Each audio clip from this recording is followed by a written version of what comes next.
Au tout début, nous n'étions que 3 personnes. Papa Aïb Touré,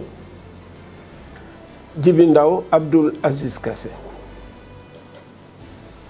Pour une population de tout un pays. Mais en son temps, on ne voyait pas beaucoup de cancers. Ce n'est pas parce qu'il n'y en avait pas. C'est parce qu'on ne les diagnostiquait pas.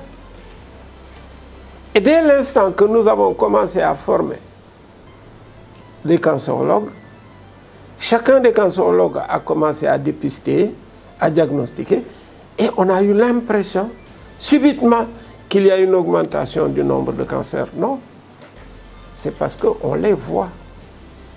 Avant, on ne les voyait pas. Les malades mouraient de leur cancer du sein à des stades très avancés. Mais dès l'instant que le nombre de spécialistes a augmenté, la stratégie de diagnostic et de dépistage a également augmenté. L'autre point qui me paraît important, avant, les femmes ne se dépistaient pas. Et donc les cas de cancer dormaient dans la population. Mais dès qu'on commence à dépister, au début, on voit tous les cancers qui dormaient.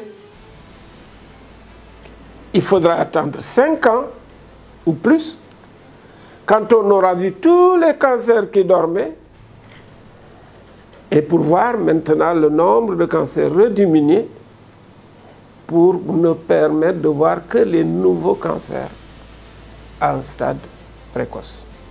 Mais pour le moment, je regrette, on voit beaucoup de cancers et on en voit beaucoup qui sont à un stade avancé. Le deuxième point, la mammographie n'est pas accessible partout au Sénégal.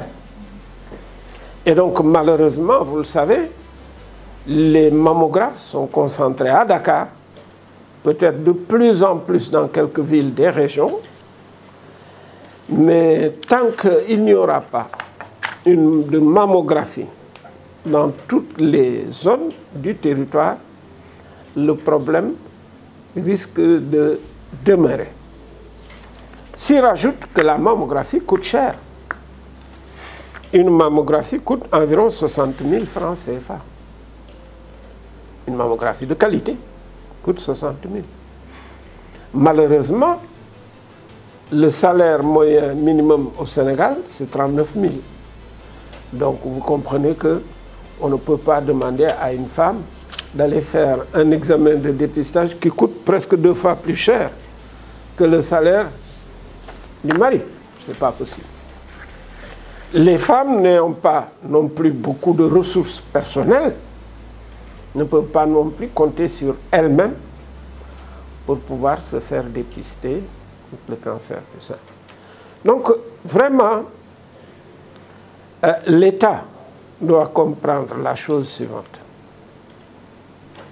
Si on attend que les cancers arrivent à ces stades, à 75% dans des stades avancés, l'État a beau soutenir les patients, que ça ne marcherait pas. L'idéal, c'est de faire du dépistage en amont pour voir des cancers beaucoup plus précoces qui n'auront besoin ni de chimiothérapie, ni d'ablation, qui n'auront besoin que d'une petite exérèse et d'une radiothérapie.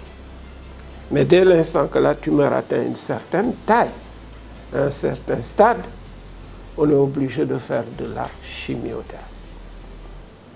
Donc vous comprenez que vraiment l'action publique est très importante.